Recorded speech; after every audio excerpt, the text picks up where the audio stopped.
ఈ వీడియోలో మనము ఎక్సెల్ షీట్ గురించి మాట్లాడతాం. ఎక్సెల్ షీట్ ఎందుకంటే గనక ఒక డేటాని మనము టేబులర్ ఫామ్‌లో మనం సేవ్ చేయొచ్చు. అంతేకాకుండా డేటాని అనాలిసిస్ కూడా మనం చేయొచ్చనమాట. సో, మెయిన్‌గా ఏంటంటే ఎంఎస్ ఆఫీస్ ఎంత ఇంపార్టెంటో ఎక్సెల్ కూడా అంతే రేంజ్‌లో ఇంపార్టెంట్ అనమాట.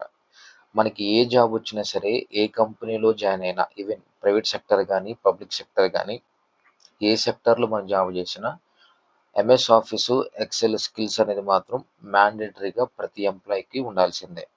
సో, అయితే గనక ఈ వీడియోలో మనం ఏం చేద్దామంటే, షార్ట్‌కట్ మెథడ్ వాడి ఎక్సెల్‌లో ఒక టేబుల్‌ని ఏ విధంగా క్రియేట్ చేయాలో నేను చెప్తానిప్పుడు.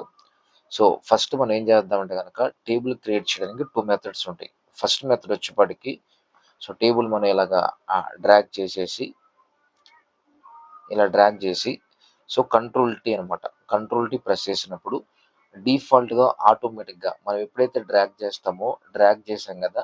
ఆ డ్రాగ్ చేసిన రేంజ్ ఆటోమేటిక్‌గా మనకి ఇక్కడ డిస్‌ప్లే అవుతుందనమాట.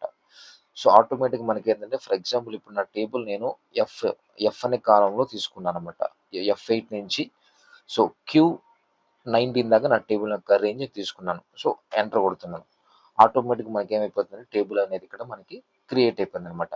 సో, ఇంకో మెథడ్ వచ్చేప్పటికి మనకేంటంటే ఇదే ఎక్సెల్ షీట్ మీద నేను సెలెక్ట్ చేసుకొని కంట్రోల్ టీ అనేది ప్రెస్ చేస్తున్నా. కంట్రోల్ టీ ప్రెస్ చేసిన తర్వాత నేను ఇక్కడ ఏంటంటే ఈక్వల్ టు పెట్టి టేబుల్ యొక్క రేంజ్‌ని నేను సెలక్షన్ చేసుకుంటున్నాను అనమాట.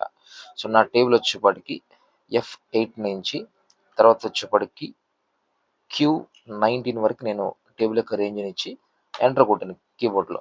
ఆటోమేటిక్‌గా ఎక్సెల్‌లో మనకేందంటే టేబుల్ అనేటువంటిది క్రియేట్ అయిపోయిందనమాట. Thank you so much for your watching.